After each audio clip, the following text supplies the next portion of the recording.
Là, ce qui vous est imposé est au-delà de toute forme de résistance humaine.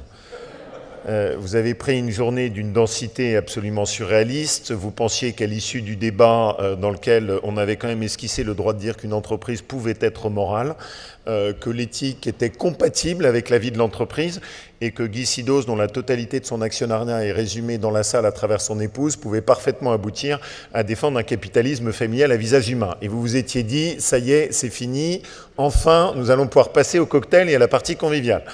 Et on vous annonce, j'ai senti d'ailleurs le soupçon de terreur vibrer dans l'assistance quand vous avez vu le pupitre final arriver. Et vous vous êtes dit non, c'est pas possible. Je vais donc essayer d'être vraiment très bref pour ne pas être trop long et vous me pardonnerez d'esquisser juste peut-être quelques réflexions qui m'ont traversé, y compris en écoutant ce dernier débat entre Guy Sidos et Nicolas Bouzou. D'abord, la première chose, quand j'ai vu ce thème de responsabilité, ça m'a interloqué. Et je me suis dit, c'est pas normal que ça me surprenne. Je suis théoriquement un responsable politique, vous êtes des responsables journalistiques, nous sommes des responsables associatifs ou économiques. Pourquoi est-ce que ce mot de responsabilité m'a surpris au début? Je me suis dit, c'est étonnant, pourquoi est-ce que c'est un mot auquel on finit par être un petit peu moins coutumier? Et en fait, la réponse, je crois qu'elle est au fond assez évidente. On ne construit plus une société de responsabilité. Le terme de responsabilité est parfois utilisé pour chercher des coupables, il est parfois utilisé pour traîner des gens en justice, mais utiliser le sens de responsabilité dans sa signification éthique, l'éthique, c'est pas œuvrer contre ses intérêts, je ne suis pas du tout d'accord avec Nicolas Bouzou, l'éthique de Kant, c'est définir ce qui doit être, c'est pas pareil. De ce point de vue, on n'a plus de société de responsabilité. Mais on a une autre société qui s'est substituée, qui est une société des droits. Tout le monde revendique des droits. Et notre spécialité, c'est de revendiquer des droits face auxquels il n'y a plus aucun devoir. Et ça n'est plus la société de responsabilité. C'est celle que Dostoïevski voit d'ailleurs très bien venir quand il pose ce constat qui est absolument implacable, dans lequel il dit « Dans cette société de l'ère technique, nous nous sommes accoutumés à revendiquer, en appeler à nos droits et refuser qu'il y ait quoi que ce soit en face. » Et au fond, pourquoi est-ce que ça m'a surpris que vous nous invitiez à parler de responsabilité? Parce que je me suis dit, mais moi, dans ma vie politique quotidienne, je n'ai que des gens en face qui viennent me parler de leurs droits. Et face à ces droits, il n'y a aucun devoir. Et j'aime bien, je trouve d'ailleurs que c'est un des intérêts des entretiens de Valpré, c'est de nous obliger un moment à prendre un petit pas de recul, de se poser, de réfléchir, en se disant, au fond, quel est le sens? Et quel est le sens dans ce que je fais? Je suis un responsable politique. Quelle est précisément ma responsabilité en tant que responsable politique et qu'est-ce que je mets en premier? Eh bien, je vais vous surprendre, la mienne, je considère que d'abord, elle est très modeste. C'est d'être le bon intendant. Le bon intendant, c'est une figure biblique, c'est une figure de gestionnaire et c'est une figure philosophique. Le premier devoir théorique d'un responsable politique, c'est d'être le bon intendant. C'est de se souvenir de ce principe de base que si vous semez peu, vous moissonnerez peu. Et que si vous semez abondamment, vous moissonnerez abondamment. La première responsabilité du responsable politique auquel on confie les deniers, qui sont les deniers collectifs et la responsabilité de la chose collective, c'est de bien gérer. Et le premier signe d'irresponsabilité, c'est quand les responsables politiques sont devenus incapables de bien gérer. Le premier devoir auquel nous, on s'est astreint dans notre région, c'est d'abord de bien gérer, en se disant que c'était le premier signe de comportement responsable d'une équipe politique. Et avec Alice, la première chose qu'on a tenté, c'est d'apporter la preuve qu'on peut gérer une collectivité sans creuser une dette, parce qu'on pense que c'est irresponsable. C'est de gérer une collectivité sans augmenter les impôts, parce qu'on pense que c'est une facilité dans laquelle les responsables politiques se sont enfermés. Et c'est juste d'apporter la démonstration qu'on peut mieux gérer, comme vous le faites dans votre vie de tous les jours d'entreprise, un service public en faisant en sorte que le service rendu soit le même ou meilleur et qui coûte moins. Les politiques ont perdu ce sens du bon intendant. Et la première chose que je voudrais rappeler, c'est que vous pouvez évoquer toutes les responsabilités que vous voulez politiques, vous pouvez parler de tous les projets d'avenir, vous pouvez invoquer toutes les grandes idées. Si vous ne commencez pas par être un bon intendant, ce que vous le construisez sur le sable. Et nous, dans notre région, on aime bien cette idée de commencer par remettre les choses simplement à leur place. La deuxième chose ensuite, sur laquelle ça m'a interpellé, je me permettrai juste d'ajouter une petite chose, et qui renvoie à ce que Guy disait, ce principe du bon intendant suppose aussi de s'appliquer à soi-même ce qu'il demande aux autres. Et ça, cette éthique de la responsabilité du politique, elle s'est beaucoup perdue. On a perdu cette éthique-là. Et nous, on oublie, on a l'impression que ça n'est pas grave, mais vous comparez ce qui est la confiance dans les politiques dans un pays comme la Suède, qui a mis en place une éthique de responsabilité impitoyable, parfois excessive, et vous comparez ce qu'est la confiance de nos citoyens dans un pays comme la France, qui a beaucoup perdu cette éthique de la responsabilité politique. Les Suédois, à 80%, font confiance dans leur politique. Les Français, à 80%, n'ont pas confiance dans leur politique. La succession des affaires et de la perte d'éthique en politique y est pour beaucoup. Et quand je dis ça, c'est à la fois le comportement personnel, c'est le rapport à l'argent, c'est son propre comportement, et c'est aussi une certaine forme de constance dans les idées qu'on défend, qui est pour moi une crise globale de la responsabilité dans la vie politique actuelle. La deuxième chose, c'est transmettre cette éthique de responsabilité à ceux qui nous sont confiés, qui constituent notre société. Et au fond, toute une des lignes qu'on a essayé de porter dans notre région, c'est de se dire à chaque fois qu'il y a des droits, on essaie de mettre des devoirs ensemble. Un exemple très simple, on a mis en place un système où on accompagne un certain nombre d'étudiants dans le financement du permis de conduire, dans le financement de leurs études. À chaque fois, j'ai toujours demandé que ce ne soit jamais gratuit. Pas parce que je veux qu'il y ait un équilibre financier, mais juste parce que je pense que c'est un très mauvais principe que de dire à quelqu'un que ce qu'on lui donne est donné sans lui demander qu'il y ait un geste de sa part. D'abord parce qu'en réalité, je pense que c'est humiliant, que ça ne construit pas la personnalité. Et j'avais une grand-mère qui avait l'habitude de dire qu'il faut apprendre à pêcher plutôt que de donner du poisson. Et je crois fondamentalement dans cet équilibre entre les droits et les devoirs. Nous n'avons pas un dispositif de soutien à nos étudiants dans lesquels on ne demande pas quelque chose en face. Pour vous en donner quelques illustrations, on a mis en place des bourses au mérite. Les bourses au mérite sont pour nous une façon de dire que quand un étudiant se donne du mal, aux yeux de notre région, ça ne passe pas de façon anodine.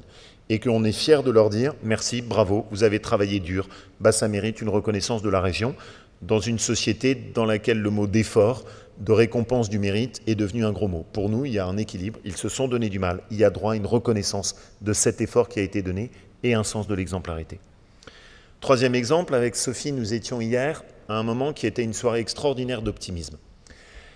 Peut-être certains d'entre vous se souviennent de ce qui est arrivé à Marin, ce jeune de notre région qui précisément a eu cette éthique de responsabilité. Il est en face de la gare Pardieu, il y a un couple face à lui qui s'embrasse simplement, pudiquement, et une petite bande considère que ça n'est pas compatible avec leur éthique soi-disant religieuse et agresse ce couple. Marin s'interpose et va être tapé à mort, laissé dans une situation de coma dramatique dont il mettra plus de 6 mois à s'extraire.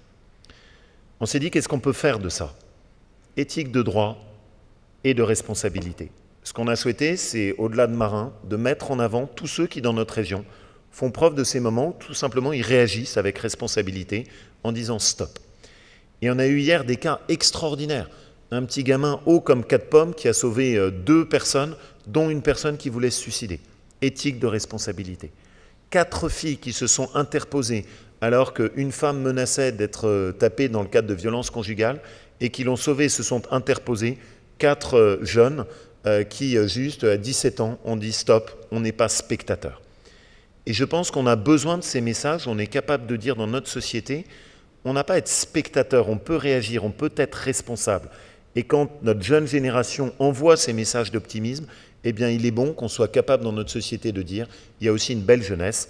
La seule chose, c'est qu'il faut la mettre un petit peu en lumière et plutôt que de parler sans cesse des mauvaises nouvelles, d'être capable à certains moments de dire il y a aussi de l'optimisme, il y a aussi des gens qui ont l'esprit de responsabilité et qui nous aident à voir les choses avec un petit peu plus de confiance, juste en leur disant merci, vous avez trouvé cet équilibre dans votre comportement et c'est ce qu'on aime. Et je voudrais donner une dernière illustration de cette éthique de responsabilité qu'on essaye d'implanter dans notre région, c'est celle du social. Moi, je crois beaucoup à ce qui était la philosophie de Mounier sur le social. Le meilleur social, c'est le travail. Le pire social, c'est celui qui consiste à donner sans rien attendre en face. Et ce qu'on a essayé de faire dans notre accompagnement du social, c'est de travailler systématiquement sur ce qui est l'insertion par l'activité, sur ce qui est le social qui passe par le retour au travail, sur un social qui consiste à tendre la main, mais à dire qu'en face, on attend aussi quelque chose. Aujourd'hui, par exemple, quand on met en place des formations pour aider des gens à revenir en direction du travail, on leur demande toujours de leur côté un engagement.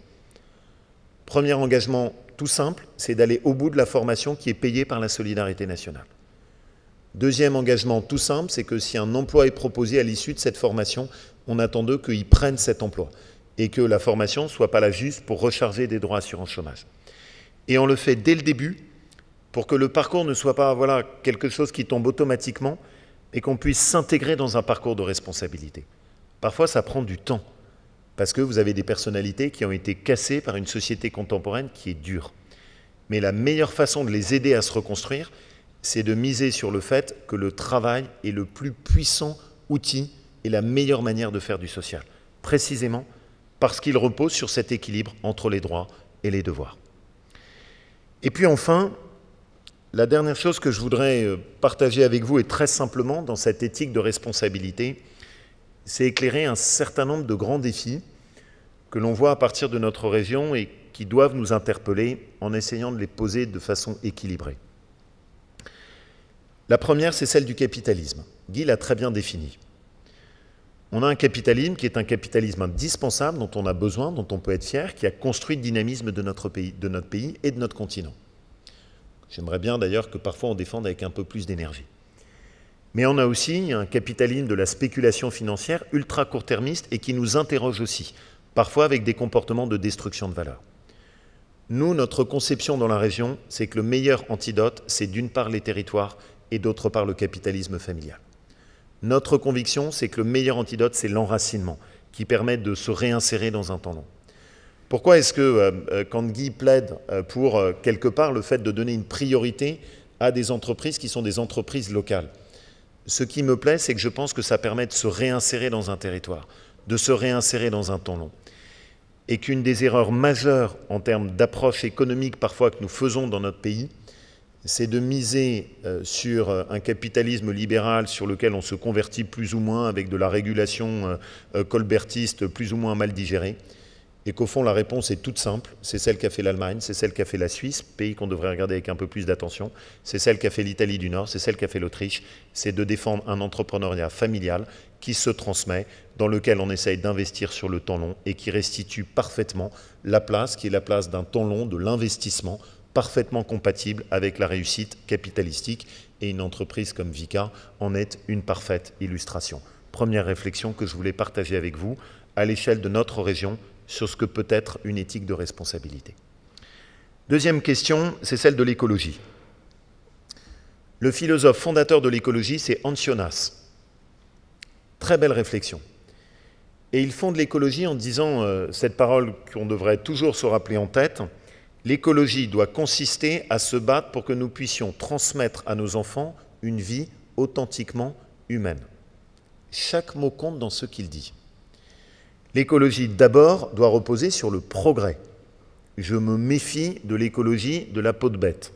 Je crois qu'on a besoin du progrès pour faire face aux défis écologiques, de la science et de la confiance dans ce que l'homme est capable de produire par son action. Deuxième chose, une vie authentiquement humaine. Je suis parfois abasourdi de voir l'énergie que certains mettent à défendre avec raison le fait que toutes les espèces animales puissent continuer à se reproduire dans le respect de ce qu'était leur propre système de reproduction. Et que cette énergie extraordinaire que nous mettons à défendre toutes les espèces du monde, toutes les diversités, les espèces animales, les espèces végétales, il y ait une seule espèce pour laquelle, en revanche, on considère que l'écologie, elle, ne doit pas s'appliquer, c'est l'homme. Eh bien, moi, j'ai tendance à penser que l'écologie doit être une écologie intégrale et qu'on ne peut pas s'arrêter uniquement à certains comportements. Troisième réflexion, et de ce point de vue, j'aurais bien aimé qu'on puisse prolonger avec Nicolas, c'est la question de la mondialisation. Il y a un domaine dans lequel la mondialisation doit nous interpeller. C'est qu'aujourd'hui, elle ouvre une césure à l'intérieur de nos territoires entre, d'une part, des mégalopoles qui concentrent toutes les richesses et d'autre part des territoires ruraux, urbains, qui ont le sentiment d'être abandonnés et déclassés dans la mondialisation. Le fait que notre pays, et l'Europe plus largement, ait renoncé à l'ambition industrielle est une partie d'ailleurs de la clé de réponse. Parce que les industries sont, dans les autres pays, ceux qui permettent de tenir l'aménagement du territoire. Je le dis ici, dans notre ville de Lyon, dont on est si fier et qui incarne un tel dynamisme, on ne pourra pas construire le monde de demain sur une faille territoriale dans lequel il y a des déserts qu'on abandonne et dans lequel on a, à l'inverse, des territoires sur lesquels on concentre tous les atouts. Et si je peux me permettre de vous passer un message, quand on raisonne diversité, quand vous qui êtes des acteurs économiques, vous raisonnez égalité des chances, ayez toujours l'attention de ne pas sauter tout de suite sur un des traits de facilité consistant à se dire que l'égalité des chances et la diversité doivent se jouer dans les quartiers en difficulté. Ça se joue dans les quartiers en difficulté. Il faut que nous apportions cette promesse d'ascenseur social dans nos quartiers en difficulté, mais elle se joue aussi dans les montagnes de l'Ardèche, elle se joue dans la Creuse, elle se joue dans la Lozère, elle se joue dans les contreforts de l'Ain. Et la République, il faut arrêter de la découper en tranches comme on s'y est habitué, en abandonnant toute une partie de nos territoires. La crise des Gilets jaunes, elle a une partie qui a été terrible, qui a été celle de la violence, mais il y a une partie qu'on ne doit pas oublier, c'est une partie de notre pays qui a dit « je ne me reconnais plus, je ne suis plus entendu, je ne suis plus écouté ». Cette partie-là, elle a besoin de notre attention parce qu'elle pose un vrai problème. Il y a aujourd'hui une coupure qui s'est ouverte dans notre région. On ne peut pas accepter de construire une région comme la nôtre, dynamique, forte, puissante, en abandonnant une partie de nos territoires. Et ça, c'est toujours mon obsession. Quand on fait une école du numérique à Lyon, je veux qu'il y ait la même dans le Cantal, ou je veux qu'il y ait la même en Ardèche, ou je veux qu'il y ait la même dans l'Ain. Il faut qu'on avance ensemble, et c'est d'ailleurs un des intérêts de ce que vous faites en Isère, d'essayer de faire avancer les choses ensemble, sur l'ensemble du territoire. Deux dernières réflexions, et je finirai par là. La barbarie du monde. On ne peut pas être spectateur en la matière. Et notre responsabilité, c'est précisément de ne pas fermer les yeux et de ne pas détourner le regard. Qui que nous sommes, quelle que soit la place où nous sommes, nous avons tous une part de responsabilité. Le génocide arménien s'est fait sur la lâcheté de l'Europe au lendemain de la Première Guerre mondiale. Le génocide de la Shoah s'est fait sur notre aveuglement de sociétés épuisées par la Première Guerre mondiale. La barbarie de Daesh peut se faire exactement de la même manière sur nos lâchetés et nos oublis. Et il est indispensable que nous défendions précisément là où tout a commencé, à savoir en Irak, puisque Daesh est né en Irak, l'idée de défendre ce principe simple, l'Orient est une terre de diversité religieuse. Et c'est une de nos vocations que de le défendre.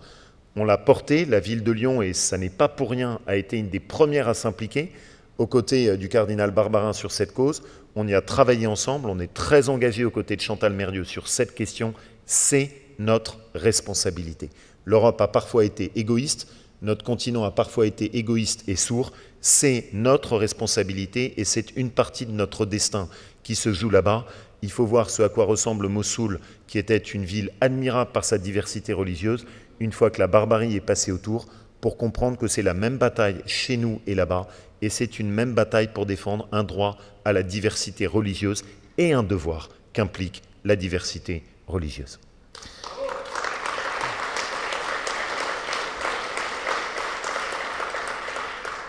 Enfin, la dernière chose, et je le dis en ayant le plaisir d'avoir le fier étendard de l'UCLI, c'est la question de la transmission. Je pense que c'est notre principale responsabilité pour finir. Qu'est-ce que nous avons envie de transmettre? Qu'est-ce que nous avons envie de laisser derrière nous à nos enfants? Qu'est-ce que nous voulons leur apprendre? Cette question de la transmission, elle renvoie à une chose toute simple, c'est avons-nous conscience de ce dont nous sommes les destinataires, ce qui est notre propre héritage, ce qui est notre histoire, ce que sont nos valeurs. L'éthique de responsabilité, c'est celle qui consiste à veiller à donner un corpus à nos enfants, sur lequel ils peuvent s'appuyer, qui sont autant de repères, qui sont autant de points d'appui, et qui vont chercher dans leur histoire, et qui sont autant de gages d'avenir. Cette fierté, il est indispensable de la construire. Et il est indispensable à un moment d'assumer, de dire que l'éducation ne doit pas déconstruire, mais construire. Qu'elle ne doit pas d'abord détruire, mais qu'elle doit apprendre à aimer et à chérir. qu'il ne faut pas d'abord que l'éducation soit un mouvement d'émancipation qui passerait par le refus de tout ce qu'on nous a transmis, mais au contraire, un mouvement d'émancipation qui comprend que c'est en s'appuyant sur ce qu'on nous a transmis qu'on peut ensuite avancer. Pourquoi est-ce qu'on aime le projet de Fourvière? Parce qu'il nous permet de travailler ensemble sur un des lieux qui est un des lieux de notre identité. Pourquoi est-ce que de la même manière on veille sur la caverne de Pont d'Arc ou sur l'histoire de ce qu'a été l'histoire de la mine sur nos bassins lorrains, de la Loire, c'est ligérien parce que ça fait partie de notre histoire. Et la responsabilité, qu'est-ce que ça signifie si on va au bout du bout? Comment peut-on faire en sorte que la génération qui suive se sente responsable? Il faut lui donner quelque chose à aimer. Pour qu'une génération se sente responsable, il faut qu'elle ait quelque chose à aimer. Il faut qu'elle ait quelque chose à chérir. La première chose que je souhaite dans notre région, c'est qu'on transmette ça à nos enfants. C'est qu'ils soient fiers de leur région, qu'ils soient fiers de ce qu'est leur histoire, qu'ils soient fiers de leurs entreprises, qu'ils soient fiers du dynamisme qui est le nôtre, qu'on leur donne à la fois l'audace d'aller loin et en même temps la fierté de chérir le bout de terroir dont ils sont les héritiers, qu'ils soient à la fois des colons de la mondialisation, prêts à se battre pour défendre ce qu'est leur destin, leurs ambitions, leur avenir, mais qu'en même temps ils sachent qu'ils ont chez eux aussi un petit coin de terre qui est le leur, un petit coin d'histoire qui est le leur, et qu'ils soient capables de chérir les deux. Nous réussirons dans notre région Auvergne-Rhône-Alpes si nous sommes capables de donner à notre génération, à celle qui nous suit, quelque chose à aimer. Ce quelque chose, ça doit être leur identité, ça doit être ce qui leur a été transmis, ça doit être au fond ce qui les porte et ce qui permet d'avoir cette énergie ensuite de se projeter vers demain. Si on veut que la France soit un pays qui repose sur cette éthique de responsabilité, il faut d'urgence qu'on comprenne qu'on ne construit pas une société moderne en ne revendiquant que des droits, on construit une société moderne en chérissant tout à la fois son passé et son avenir et en comprenant que ça s'appuie sur des droits et des devoirs. C'est pour ça que j'aime beaucoup la question que les entretiens de Valprey nous ont soumis. Moi, en tout cas, ça m'a fait réfléchir et c'est sans doute une des meilleures choses qui permettent de donner du sens. Merci.